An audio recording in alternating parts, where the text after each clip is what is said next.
The DMV Hoops Podcast. This is Jonathan Scribner, head girls basketball coach at St. John's College High School, and this is the DMV Hoops Podcast. Welcome to the DMV Hoops Podcast. I am your host, Kurt Cross, and joining me in the studio, as always, is none other than Mr. Adam Crain. Adam, please greet the people. Hey, everybody. Happy to be very excited to be here. We got a great guest this way. Hey, I've been watching as much hoops as possible. Adam, stop. Adam, can you stop? Can you just stop? 5 days away from Capital Hoops Summer League. All right. That part we got. Okay, but don't, just hold on. All right. I know you're chomping at the bit. Oh, man. We're less than a week away from first tip at Capital Hoops Summer League at DeMatha. 56 teams, more than 200 games to be played starting May 18th and running all the way through championship. What is it, Championship Sunday? I don't know, whatever the championship day is on July 3rd. If you have not made plans, you still have time to witness the biggest summer league experience in the country. The DMV Hoops Podcast can be found on Spotify, Buzzsprout, iHeartRadio, Apple Podcasts, and anywhere you get your podcast content. I am Kurt Cross. He is Adam Crain, and we're excited to bring you episode 3 today. Adam, now is the time. Wait.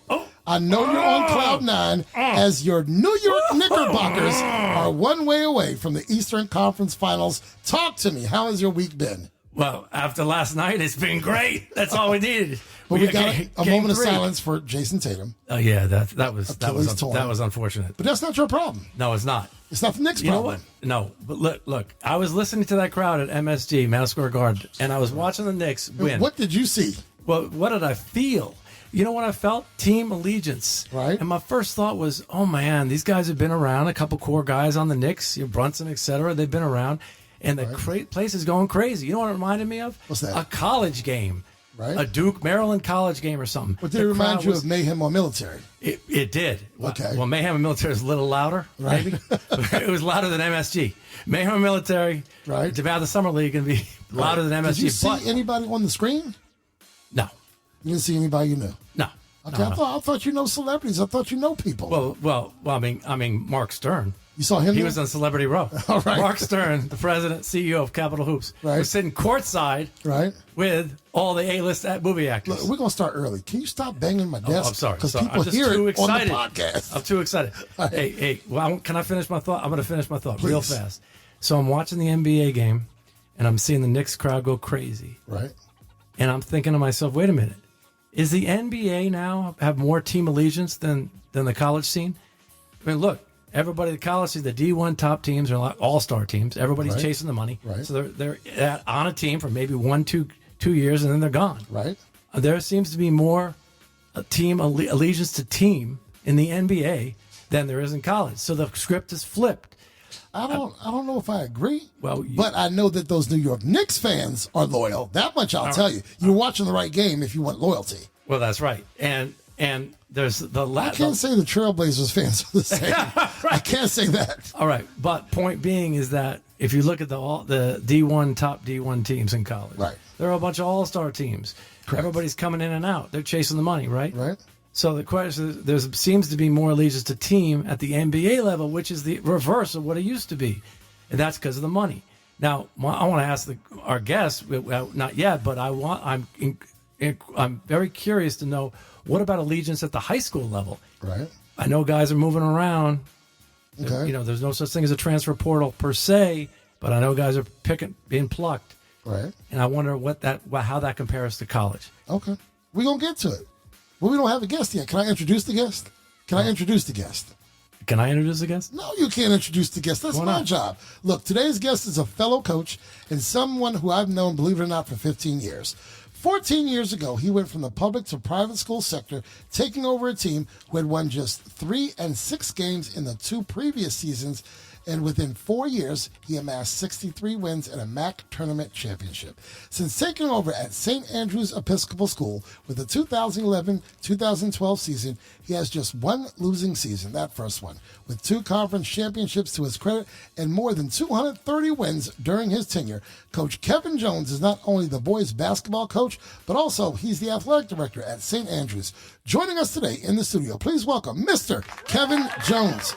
Kevin. Yeah. What's up, my man? Come on down. Thank y'all for having me, man. I appreciate the opportunity. My man, Curtis Cross, having me in the building. Thank you, man. Adam, appreciate y'all having me. Looking forward to the conversation. Now, I would be remiss if I didn't say, in the last 5 seasons, you are 105-38. You're 47-13 in the MAC, and you've done some things since you got there. Listen, we've done some great things at St. Andrews, but, you know, in anything in life, you know, you can't be successful without support and a great team around you. And, you know, I've been fortunate to coach really good players. I've been fortunate to have really good coaches on my staff, and I've been fortunate to have unbelievable support, you know, from the St. Andrews community, from administration, all the way down, teachers, parents, you name it, student-supported games. So I may be on the forefront of everything you just said, but I'm not naive enough to think that, you know, all those things weren't accomplished just by me. Great team and support. Well, Coach, I've known you since we shared a gym, you on the boys' side and me on the girls' side at Churchill High School. I remember the excitement in the St. Andrews community when you were named head coach. Tell us what that transition was like, taking over a program that they didn't have a bunch of great success in the prior 6 seasons before you got there. You took, it looks like on paper, there was some lumps to take that first season, but once you started to make it yours, we're talking like, I know you don't mind me saying that first season you were there, 9-17, then 15-11, 18 wins, 21 wins. So you're going in the right direction. I'm counting 4 or 5 20-win seasons. The only season that beat you was COVID. You didn't have a season. But other than that, you're putting up numbers. We're talking semifinals, tournament champs, advanced to the finals. You're doing what I think that community wants you to do. And you mentioned a great community around you. You mentioned great coaches, great players. But what was that transition like from public to private? Yeah, it was new. It was unique. I was fortunate to have some really good years at Churchill High School, working with a college buddy of mine, Matt Miller. Learned a lot. I remember Matt. Yeah, I know Matt. Man. That's the man up at New Hampshire right now with Coach Nate Davis. But I learned a lot coaching with him. Learned some of the ropes. And when I was presented with the opportunity at St. Andrews, it's a true story. Like, I've been at St. Andrews for a minute, and I wasn't quite sure exactly where St. Andrews was. And I remember going out, checking out a game. It was during basketball season or towards the end of it when they were looking to make that move. And, it was appealing just because I felt that I was ready to be a head coach. But there was something to build on there. And Al Hightower, the AD at the time, gave a knucklehead like me a chance, when I was young and hungry. And, the rest, you kind of alluded to what we've been able to do with, the tremendous support that I've just had from that community. Wait a minute. You said you didn't know where it was. It's literally in Churchill's backyard. It is. It's around the corner. It is, but I'm telling you, man, it was... At the time. At the time, like, I had no clue. Like, I was so tied into, like, public school basketball at that point coming out, the things that we were trying to accomplish. I don't think St. Andrews has just grown just athletically, but just as a school. Like, now it's a lot more visible of a brand. We're talking 14, 15 years ago. I think people know where St. Andrews is now. There's a lot of changes. Like I said, the academic rigor, the size of the school, the athletic facilities is much different. A lot's changed in that time. Adam, what you got? Kevin, I was curious. You went from public to private. And in the public school system, there's no transfers, right? Whoever lives around the school play. What I'd like to know is, you go from public to private, what that transition was like. And specifically, 2 years ago, you had a point guard named who's now one of the best guards in the country, in my opinion, who plays for PVI. As a sophomore, he was your point guard, Turk. We're talking about Lawrence Brown. And a year later, he's at PVI, which was this past season. And a guy like Turk Brown, a guy like Turk can be an impetus, a leader, and to get a game changer. What's it like to, you're now at private schools, your best player is moved up to the powerhouse at PVI in the WCAC. How does that feel to lose your leader? Yeah, obviously you never want to lose a talent like that. I'm a big Turk Brown fan. his mom and dad are great people. They've raised him well, and we were fortunate. We had him his, I want to say, 8th grade year, had him his first 2 years of high school. And, when you start getting older in life, listen, we live in a very educated area where people, make decisions that they think are best for them and their family. And I've gotten older and wiser, and I want to support that. So I look at that situation more like we were a part of his development. We helped get him to the level that he's at now. He's playing for a good friend of mine, Glenn Farello, PVI, and he's doing wonderful things there, and he'll continue to do wonderful things there. But, that's the nature of the game right now. I don't think it's as bad as the college level where you see that turnover each year and the amount of guys that are in the portal at that level at Division I basketball. But, that's where we are. We're naive to think that, every player is returning after every season. And, I just, along with my staff, just try to provide the best resources on and off the court that you can. And, we're trying to develop young men and, on and off the court, make them good players and just be, model citizens in the community. I hear that. And like at a powerhouse conference like the WCAC, some of the top teams in the DMV and in the country, some of their best players are new to the team because they're transfers from other schools in WCAC. Everybody's trying to pluck the transfers. So, look back to Sidwell. Speaking of the Knicks, Josh Hart, right? Josh Hart. Sidwell, he came to Sidwell and boom, everybody followed. Is there pressure? And Sidwell, I'm assuming, is your rival in the MAC. Mm-hmm. I mean, is there pressure on you to try to find that next transfer, that next star to get to be able to beat Sidwell? Yeah, I don't know if pressure is the right word, but I think, certainly it presents a challenge. I think that, we've done a good job, building our program up. So what I always say, and, you mentioned Sidwell, Eric Singletary, good friend of mine. Great guy, yeah. Just with him at the Final Four down in San Antonio. So we got to spend some time together. Yeah. But, I think that our league is not for everyone. Obviously, there are tons of great academic institutions in this area, but speaking to our league, the MAC, I think they're some of the finest academic institutions in the country. And when you counter that with the basketball side, our league's not for everyone. If you come into our league, you've got to be able to make an impact right away. You're maybe going to carry, some responsibility that a lot of people say that they want, but when you actually get presented with that challenge where, you need to be doing what you're supposed to do on and off the court, you got to lead, that's tough. That's tough. And, I think that's something that we're able to offer that, maybe you say in the WCAC that, there's a lot more depth on those rosters and you might not have to be able to come in and play right away. But I think that's just something unique that we can present. And a lot of people say that they want that, until those lights come on. Right. That's right. That could be a challenge. So, yeah. We want guys, getting back to your original question, that want that challenge. They want that smoke, as the kids like to say. Yeah, they do. And we want to, they want to embrace that. So that's what we look for, and we hope that that's what people are looking for. You mentioned Glenn Farello. You mentioned Eric Singletary, which means you walked right into my next question. The DMV has what seems to be a coaching camaraderie. While you're on the court, you want to beat the stuffing out of Sidwell. Don't say it. I know you want to beat the stuffing out of Sidwell. You want to beat Murray. You want to beat these teams. But there's that camaraderie where you're hanging out at the Final Four with Eric. If you see Glenn out and y'all at the same restaurant, y'all might, share a wonderful beverage together or whatever. Maybe, hopefully his restaurant's.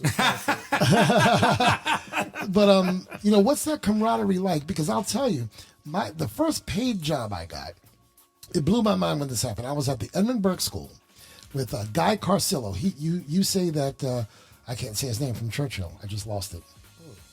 Your head coach at Churchill. Matt Miller? Yeah, Miller. He brought you along. Guy Carcillo brought me along. And after a game, we're playing, I don't know who we're playing. Let's just say we played WIS, Washington National School.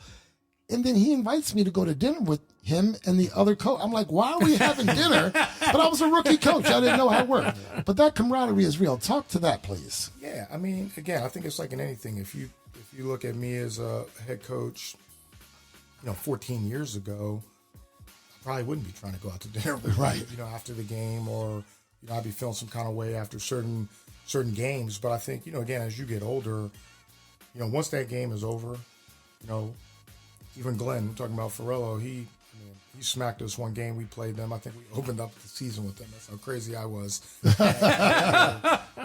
He beats us pretty good, and at the end, he's like, "Kev, man, look, iron sharpens iron." And right. When you get into these games, it's all love. On the court, you're just trying to compete. You're getting better, but it kind of ends there. The game's over, and we go back to our families, and we're trying to. We're still friends, but obviously when you get on that court in between those lines, you're competing, and that's just part of it. I think when you get older, you start to realize that I'm at a stage in life where I just lost one of my best friends 3-4 weeks ago. You start prioritizing like what's important. I'm a husband, I'm a father of 3, and the game is still extremely important. Like you don't get the right sleep after certain losses, or you can't go to sleep after certain wins, but when you got to move on, though, you know what I mean? When you start to prioritize and value, say the important things in life. I'm glad you mentioned being crazy enough to open a season like that. Years ago, you just play a schedule. PVI and Gonzaga. You went back to back. Exactly. You went Double crazy. Jeopardy. I was really crazy. You went Double crazy and Jeopardy. Louis. The 1 and 2 in the DMV. Right? We went 0-2, but we did. I think we won like 13, 14 straight after that. So There you go. You got to play those games. And some games are going to be tougher than others. Some games you're looking at your dry erase board and the matchups. You're like, this is going to be a tough one. But that's how you get better. You travel out of town. You go on tournaments. You play other teams. You have a Junior Orange Bowl championship right here on your resume in 2024. You've got to scout those teams, but you're giving your young men a real program experience. It's no longer the 80s where you play everyone in Montgomery County twice a year and then you see what happens. But you have the I guess autonomy to sort of build a schedule a little bit different. You play your MAC teams, but then you schedule some stuff out of conference. What goes into that process? Yeah, absolutely. I think that in the MAC, we're going to play 12 conference games that we feel are tough, and then we want to challenge ourselves, obviously, non-conference. So, last year we were fortunate to go down Junior Orange Bowl Classic, win that tournament. But I think it's an opportunity. Like we want guys that, who want the smoke, right? Who want the smoke. They want to play at the next level. I think that's part of our job to take the team on the road. Like this is how you travel. I mean, it's actually harder. I think you minimize distractions when you go on the road. But I remember that tournament in particular. I think we had 3 or 4 straight 9 p.m. games, right? And that's going out. We're in Miami.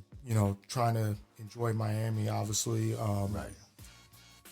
Maturely, I guess you would say, with your team, but then still be locked in to win a tournament. It's difficult, but that's going to be no more difficult, hopefully, for the majority of our guys, when they're going to play in college and they got to travel and do the same thing. So, we always want to keep challenging ourselves, whether that's WCAC teams from around the country, tournaments from around the country. We've been to Rock Hill, South Carolina, New York, Miami, as you just mentioned. And, at this point in the career, I mean, we'll play anybody, that we think will, make our team better and challenge our guys to just be better. Let me ask you this. You definitely a rival in Sidwell, and Sidwell is one of the best teams in the nation. And it has won 3 of the last 4 years, won the states. I mean, they just lost Gonzaga this past season, but I think they did 3 in a row before that state title. So you're in the MAC. You're up against one of the best teams in the country. But you've been battling Sidwell year in and year out. You give really good WCAC teams and out of conference powerhouses a good game. When you don't have the athletes, and this is kind of a general question, but what's the secret sauce? In other words, I watched you guys play a couple times. I saw some video. You don't like iso ball. I know you like to move the ball. I know you preach defense because I saw you guys battling on defense, taking pride on the defense. How do you go when you're up against a PVI or Gonzaga or St. John's? What are you telling you guys, in practice to prepare? And what's that? What do you go to? What's the secret sauce? Yeah, so I have a great staff. Derek Harvey, been with me for a while. Damian Burke, been with me for a while. Cody Mayer's been with me for a while. So You got a posse. I've seen them. yeah, we have a really good staff. Even my guy Teddy, coaching our middle school or JV. Tyler Stewart, one of my former players. He's our JV head coach. We got basketball people. And when you play those kind of teams, I mean, on paper, they're going to be a little deeper than us. Probably have better athletes. So you've got to scout those teams pretty well. So we watch a lot of film. We have, I would say, pretty detailed scouting reports. We're not just rolling the ball out. We're going in with a game plan.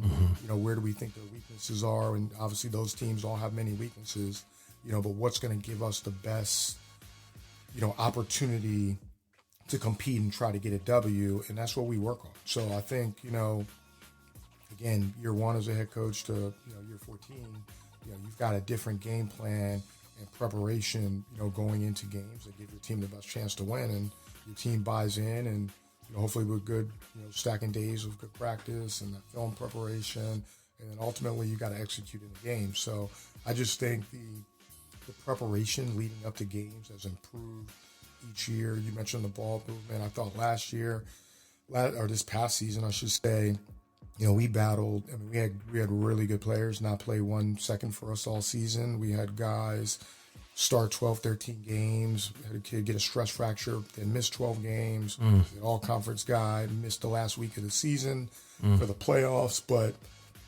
is that Jason? Yeah, so Jason didn't play. We had Damon Nelson out the last week. Caden Scott, stress fracture. But this team, I just think because of the preparation and just attention to detail, just kind of kept going.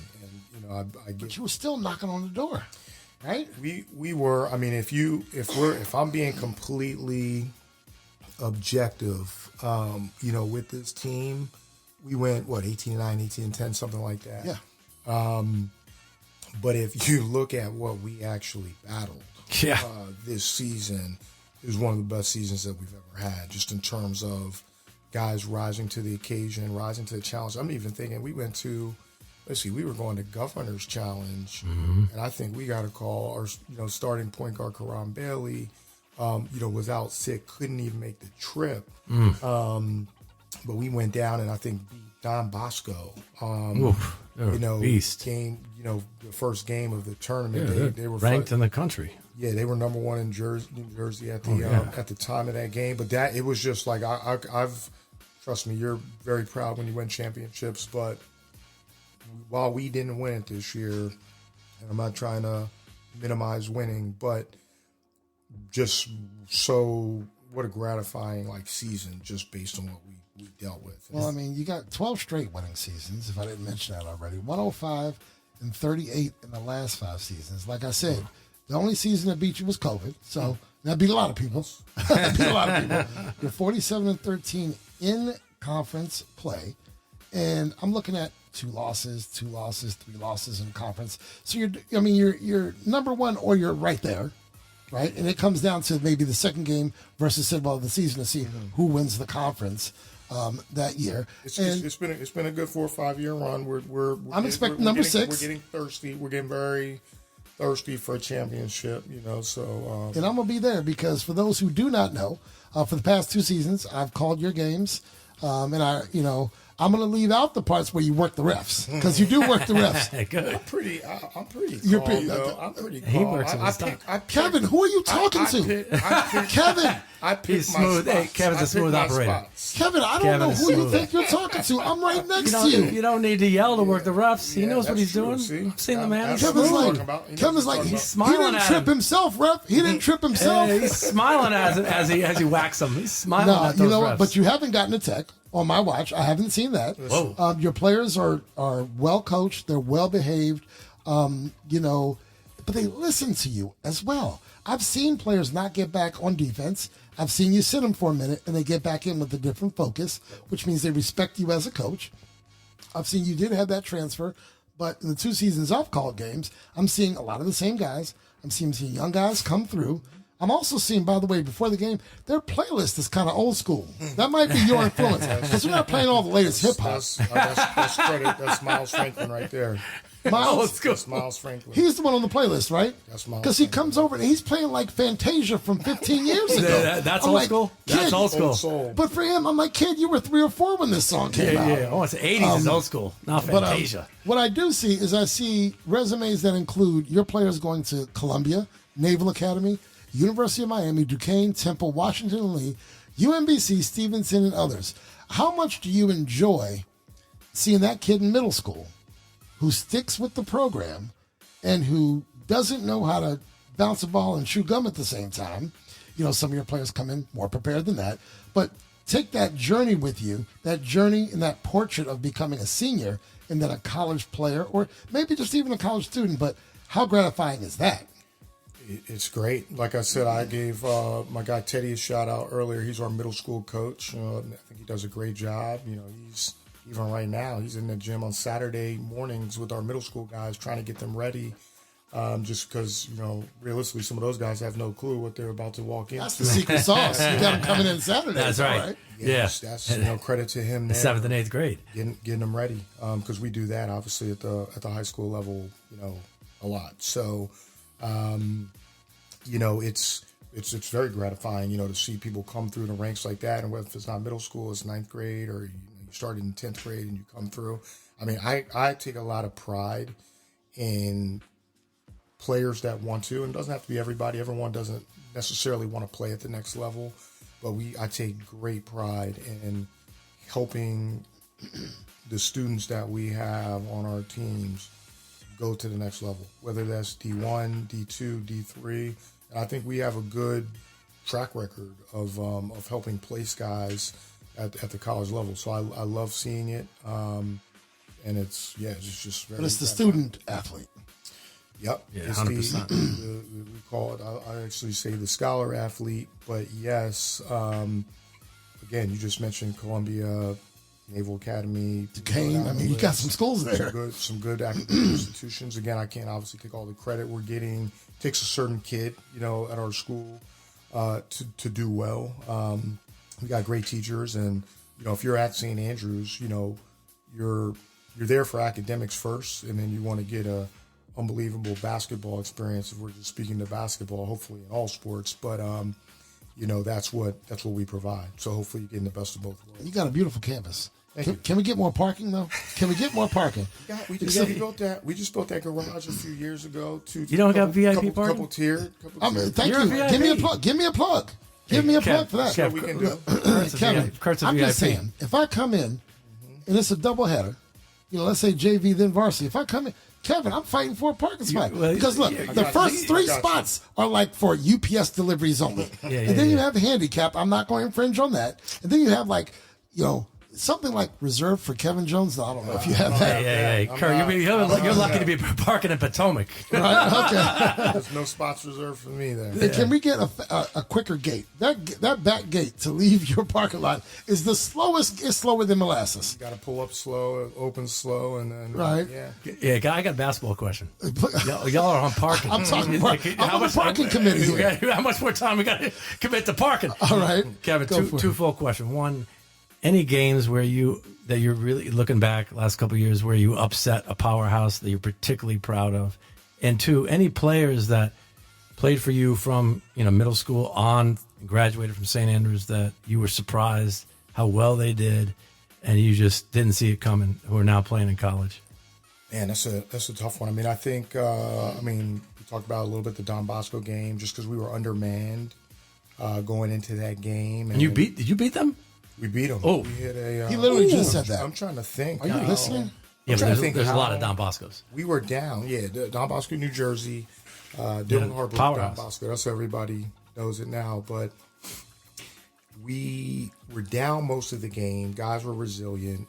It was a good win. But we beat. I'm trying to think. We beat Bergen Catholic, another powerhouse. Right next to Don Bosco in Jersey. That's the same county, Bergen County. That's where I'm from. A few years, yeah. Powerhouse. Yeah. They were. That was a big win for us. Wow.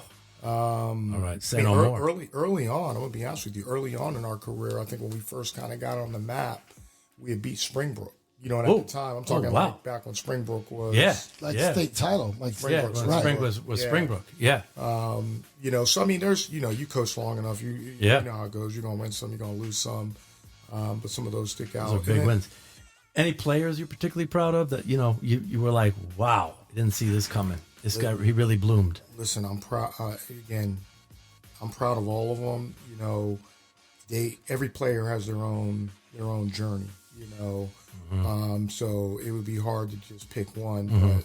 But I know the senior class that we just had. I mean, we were talking about those guys on senior night when I try not to cry at the end of the year little banquet where we recognized those guys. But they were, when you just talk about on the court, off the court, one of the best senior classes that we've ever had. And even the season I was just, we were just talking about this past one, wouldn't be possible without their character and leadership. And they're just some good guys. But, you could go down the list. I've been lucky to have some really good players who are also really good guys. So hard to pick one, but, I'm proud of all of them because they each had their own journey. And when you see them on day one to that graduation date and then you're still watching, like I just, Chase Davis just graduated from Radford. Colin Smalls just got his master's from American University, Patriot League championship and his master's in the same year. I called his games at AU when I was calling games down there, right? Okay, yeah. Who was a heck of a player for us. So there's just different journeys for all these guys. So it's hard to pick one. Can you tell us who the most dominant player you ever played, who you ever coached at St. Andrews? Who I ever coached. Is there a player that stands out? Like, if you had to start a team at St. Andrews, I'd pick X. You're trying to get all his players alumni to start calling me. Let's get going. Hey, we get more views. Listen, so that, I'll be honest, that goes in waves too. Like, if we're being honest, when you go back, I think when we first started, the guys like really responsible for getting us on the map were Cedric McFadden and Marcus Atkinson. Those were like the two guys that kind of came in and we started winning some games when they came in. And then just like throughout the years, guys came in that were also good players. I think it was a class like Tyler Stewart, Austin Allen, then Harout Blajan. And again, I'm gonna miss people, but you could just go down the line. Anthony DeRuggi came in. We had TJ Gaston, Benny Williams, Colin Smalls. I mentioned Chase earlier. Like we've had a good run. We've had a lot of good players. So, I mean, Justin Nwosu was a Division II player who had a really successful career at Millersville. Like he was really, really good. I mean, there's a long list. You don't win games without good players, and we've had good players. So. I mean, 12 for sure. 12 straight seasons, you're doing it, and you're battling Sidwell. Yeah, big time program. Kevin, 15 years ago, we met over on Gainsborough Road, maybe? Is that where Churchill is? Yep. I came in as a JV girls coach. We had some success there. You were on the boys' side. And I can't leave Potomac. Right? We crossed paths a few times between practices and all that, and then you left. And to be honest, I'm going to echo what you said. I didn't know anything about St. Andrews. I'm like, he's going over there. But then, my career went on to Rockville High School. I took over the girls' varsity program there. But little by little, I'm starting to hear more and more about what's going on in St. Andrews. So I hope you can take a moment to take a pat on the back. I know you have a great support staff, and I'm not undermining that at all. But you did some things there, and we didn't really get to talk about yet.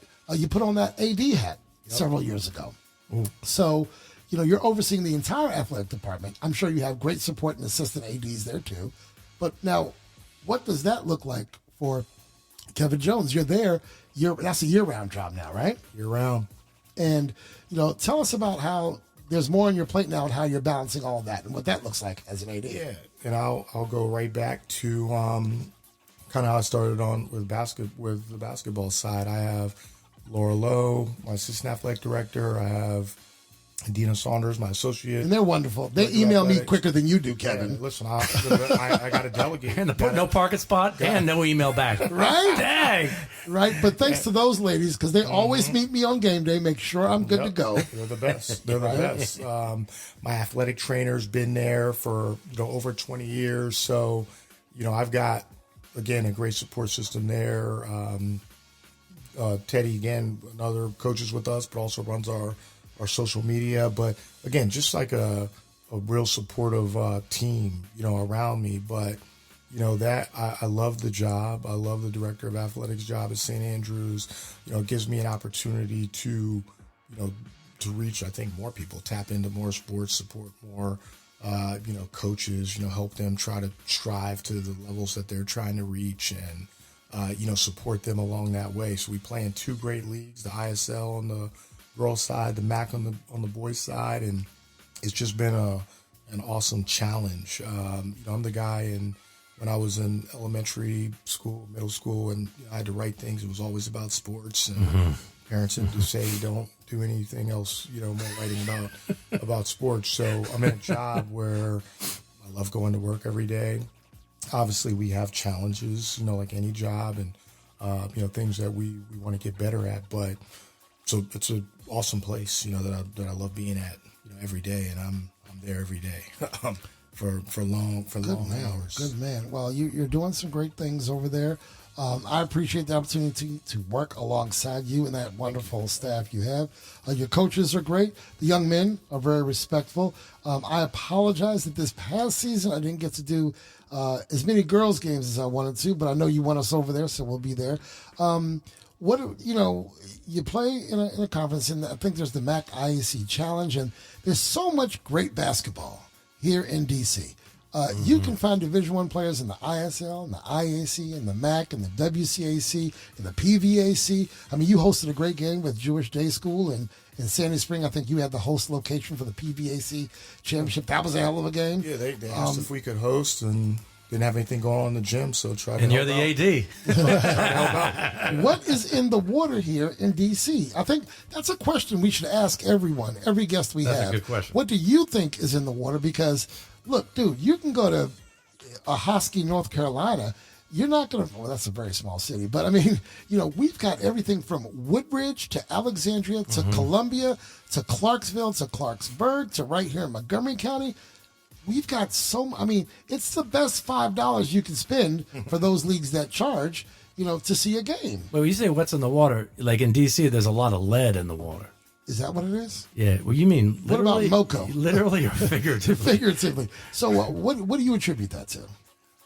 I think, obviously the talent is there. There's plenty of documentaries that speak to the talent level just in this area. But I think specifically when you're talking, I mean, we could be talking basketball, but let's be honest, we could be talking almost any sport. Football, lacrosse. There's just talent. Oh, our son's school just brought back a JV and a varsity tennis championship. Yeah. Exactly. We got the athletes. I just think that there's really strong culture, like in programs and like committed coaches that, just striving to be as good as they can be. And then let's call it what it is. We live in like a very educated, area, and you can't really fool this community. Like you got to do the job. As a coach, you got to do it. Yeah, you got to get the job done. And that's right. Coaches are prepared and they know that. The preseasons are legit. The season, and you go into the off season. I mean, heck, we've kind of let guys pursue their things. AAU is on the basketball front, but getting ready to start right back up. It doesn't really stop, and I think that you just have a lot of coaches that take that pride and passion in leading their programs. So let me ask you real quick. That with talent, and yes, 100%. First of all, everybody in DMV knows you coaching. When I first started at St. John's a couple of years ago, I was talking to Mark Stern about writing a book about DMV basketball. What's he say? Be a bestseller. That's right. He said, well, let me write the foreword, but make sure you talk to Kevin Jones.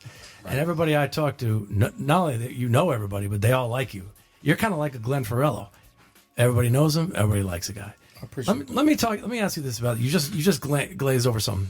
you got your kids got to play AAU ball, and it seems like coaches are hamstrung. They got to let their kids play AAU. The colleges, about 75% of recruiting from high school to college. College coaches recruit from AAU. Is that so? They're not really, because they're coaching during the season, so they're really all over the AAU scene. Is that sort of is that frustrating at times, where maybe an AAU coach is not reinforcing those things that you want to, that team essence of team, and it's too much me ball? Well, I would say, I think also it depends the program that you're in. So when we start in the fall with our open gyms and do our strength and conditioning, we'll have 50 to 60 colleges come through and watch that. It can slow down during the actual season, like when we start playing games, just because obviously those coaches are coaching their games. Obviously, the transfer portal is going to affect some things with high school now. But I think that the NCAA did a good job of implementing the 2 weeks of live period for high school. So, speaking of Mark Stern, runs a great event, DMV Live. Oh, it's coming up. Oh, yeah. We got that on our calendar. Where it's just, we'll be there. It's just high school. You'll see all the coaches coming in there, and that's high school. Now, I'm not one of those guys that doesn't like AAU. I love AAU. I think, you look at the guys that have started programs, the Keith Stevens of the world, guys like that. They've done phenomenal jobs creating some of the best programs in the country. To Virginia elites like Thomas Gadsden. And coaches are spoiled. They get to go to really good high school programs and watch. They get to go to really good AAU programs and watch. So I think, AAU in high school, you could have, you'd reference ISO ball. You could be watching that in certain high school programs. You could be watching that in certain AAU programs. So really it just depends on where you're playing. But I like our guys hearing different voices, playing for different people. And we don't have kids that only play for one organization. So we've got kids playing for a plethora of different places. And I think that's good. Now, selfishly, would I like to coach them longer and maybe not tell us some things? Yes, but then I wouldn't be able to play golf a couple times, a year, here and there. And I saw some photos on Instagram. If I ever have any free time. So the break is good, but I got 3 kids, so I'm tied up with. I'm gonna complain again. By the way, you didn't smile in any of those Instagram pictures on the golf course. I saw the pictures. It was sunny outside. It was like 75 degrees. We had a perfect day. Well, not like today. Well, maybe he hit over 100. He's frustrated. That's why he's not smiling. I run that golf tournament. I don't even get to play. Right? There you go. I didn't get the invite. You're not smiling. I'm out there for 5 hours, not playing. I didn't get the invite. I can tell you that. Listen, you have an invite next year. Come out. All right. You heard it right here on this you have an podcast. invite right now. Coach, we're just about done. There is something I need from you. What do you want people to know about the program that we have not asked? Who is Kevin Jones? Who is this program? And why do they need to tune in this upcoming season? Wow. Look, I think that no $5 charge for MAC games. You can walk right into the door. All right. Hopefully free competitive basketball game. Can we get some concessions though? Concessions, yeah. We gotta work on that. Sometimes Kurt needs parking. He needs a hot dog. He needs concessions. Put some pizza. They're right there. He needs the golf tournament invite. Kurt's high maintenance. I didn't realize. He does a good job, though. What am I? didn't realize it. Coach Jones is not coming back. He's not coming back. He does. Curtis does a great job, though, announcing. He's the best. He works at some other schools, but he's created a great vibe, I want to say, to our games. Like, he's phenomenal, him and his team, when he's not there. Smooth as silk. But I would say, if you're just trying to come out, watch some good high school basketball, see that ball move, see us get up and down, play with a good tempo, compete on the defensive end, see some good opponents come through. I don't know what our home record is, but we have a pretty good winning percentage at home. So hopefully you're seeing an exciting game with some good fan support. And, I'd say come out and support the Lions. Look, dude, when you're averaging 18, 19, 20 wins a season, your home record's pretty good. Your home record's pretty good. Oh, man. Coach and Adam, I think that's just about our time. Of course, we want to thank Coach Kevin Jones for taking the time to record with us today. Coach, what do you want your listeners to know about your social media? How can they find you? Just Google you? What do you want them to do? Yeah, I mean, I don't have too many personal accounts, but I mean, don't tell them the personal stuff. I mean, the program. The program. Well, feel free to start personal. No, we heard enough personal from Kurt. The St. Andrews basketball on Instagram, they'll be able to find that, and the St. Andrews athletics, you'll be able to find that too. Just to learn a little bit about us, not just basketball, but all of our sports. I think we have some really good programs. Who hung a banner? Did someone hang a banner? You want to give them a shout out? Our girls volleyball won Nice. the ISL A division this year. Okay, all right, good. Girls soccer won the ISL A division. So those programs are up and coming. And Hell, sounds like they're there. They win divisions. they're doing a great job. All right, good. Well, look, we also want to thank our listeners for tuning in. And remember, spread the word. The DMV Hoops podcast can be found on Buzzsprout, iHeartRadio, Spotify, Apple Podcasts, and wherever you get your podcast content. Adam, I got a secret.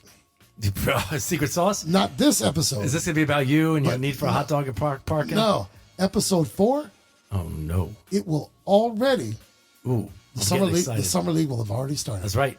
Not this episode, but next episode. The summer league starts in 5 days. We're going to have something to talk about. So, Whoa. folks, thanks for Gonna listening. have something We'll see you to next talk time. about. The DMV Hoops Podcast is hosted by Kurt Cross, featuring Adam Crain. Thanks for listening.